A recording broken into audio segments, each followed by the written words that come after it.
Hello. On Unspoken Truth of today, I'll be talking about coming out. Many people don't even understand what it means to do their coming out. First, coming out is all about self-acceptance. Accepting yourself for being who you are.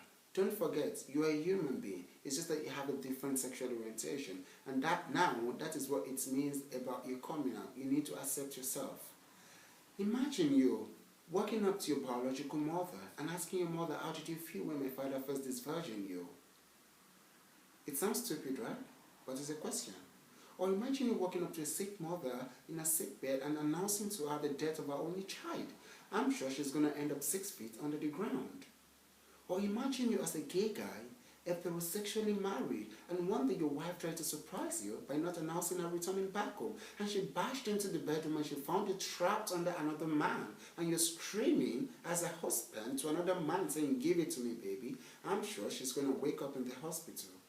Or imagine you walking up to someone in your family and say, hey, listen to me, I am gay, I'm bisexual, or I'm a lesbian. No, darling, you know what you just did? It sounds so rude. And secondly, it's like you just forced poison down someone else's throat. That is not what it means to do your coming out.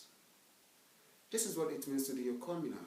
First, I'm sure there is one person in your family who truly loves you, who is ready to accept you for being who you are, even if the person does not even know you're okay.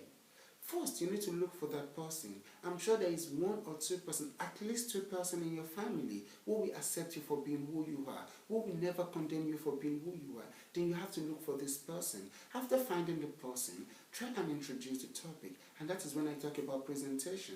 You don't just throw a topic at someone without introducing it. Imagine asking the person, how do you feel about gay people?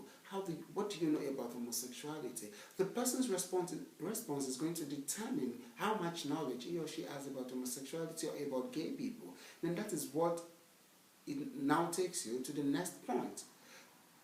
If the person has much knowledge, it means that you can confide in that person. Then you can tell the person about who you are. I'm sure that that person is ready to accept you.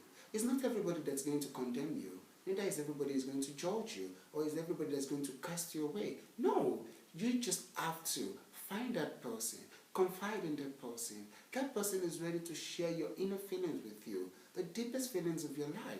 And if you can find that person, I'm sure it's going to be better for you. But if you wait for a time that will be convenient for you to do your coming out, there is never a convenient time for you to do your coming out. It will be better for you to do your coming out now. You know what? It's going to give you some psychological relief, emotional relief, and you're going to live your life peacefully, even if you're not going to come out to the whole of your family that you are gay. But at least you have someone you can rest on his or her shoulder when you have issues about your sexuality. I am Babylantos. Don't forget, it's never a dull moment with Babylantos.